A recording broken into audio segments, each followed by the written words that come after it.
Detroit riots and white flight. Before the riots started, Detroit was a thriving industrial center in the United States. People moved to Detroit from all over in the hopes of achieving the American dream, emphasized through the booming industrial factories throughout the city. As quoted by PBS NewsHour, Professor Boyle of Ohio State University says that in Detroit's glory years, from 1910 to 1950, the city was a boom town, equal to any of the gold rush towns of the American West. Henry Ford had revolutionized the automobile industry through the assembly line, and many people tried to move to the city to cash in on the bustling industry throughout the early 1900s. In the novel, Lefty and Desdemona moved from their home in Europe to Detroit in order to escape war and start a completely new life in America. In the summer of 1967, racial tensions within Detroit were rising. The economic disparity was more evident than ever, and police brutality was at an all-time high. Each night, the police would target underground black drinking clubs for raids, and in the early hours of Sunday, July 23rd, the police executed one of these raids and stumbled upon 82 members of the black community celebrating the return of 2 GIs from Vietnam. They arrested everyone. While waiting for paddy wagons to show up, a crowd began to form. The crowd grew violent when one member threw a bottle at the police officers.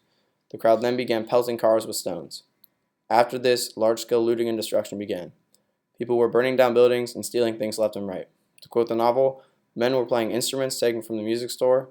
Other men were handing whiskey bottles through shattered windows. The riots went on through Monday, and the fires and violence continued to consume the city. The police were incredibly ill-equipped to deal with such a large-scale riot. Late Monday night, the use of federal troops was finally approved of by President Lyndon Johnson. This resulted in the deployment of 12,000 federal troops early Tuesday morning. Initially, the violence escalated with the deployment because most of the National Guardsmen were white, but they were able to get the riot under control within 48 hours. By Friday, the federal troops had begun to withdraw, and on Saturday, all the troops were withdrawn from the city.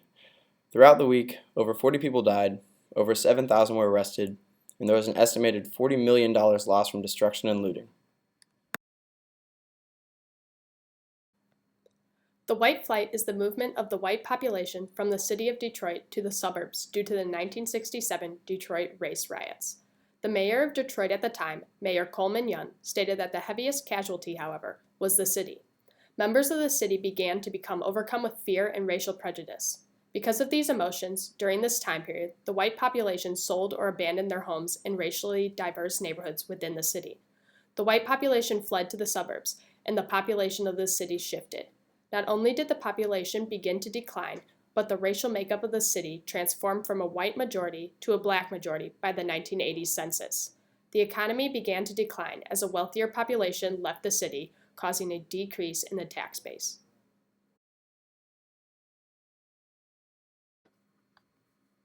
The novel Middlesex follows the story of 3 generations of a family throughout a variety of different time periods, including the Detroit riot and white flight. Milton, the narrator's father, is the first generation of the Stephanides family to be born in the United States. Fitting with the time period of racial segregation and the resulting unrest, Milton is incredibly racist towards black people and those that he views as abnormal. He tells Callie to stay away from a black man simply because of the color of his skin, and Milton only claims that black people could be accepted if they fit the standards of what he believes to be normal. The irony of this is that when Milton's parents, Lefty and Desdemona, first immigrated into the country, they were considered the minority and were believed to be inferior. Lefty was forced into an English class and had his home invaded to make sure that he was Americanized. But now his son is the one who feels superior to others, especially to black people. Milton carries a strong hatred for them because he views them as abnormal and dangerous. Further making the situation ironic, others still view Milton as an undesirable and are wary of him because of his immigrant background. This is clear when the realtor tries to prevent him from purchasing a suburban home because in her mind, the family is not the right sort of people. People in the novel react harshly when encountering people with different cultural traditions and norms. To what extent do these reactions still exist today?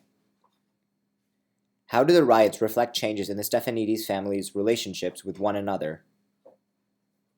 How do generational differences affect various racial interactions between different characters in the novel?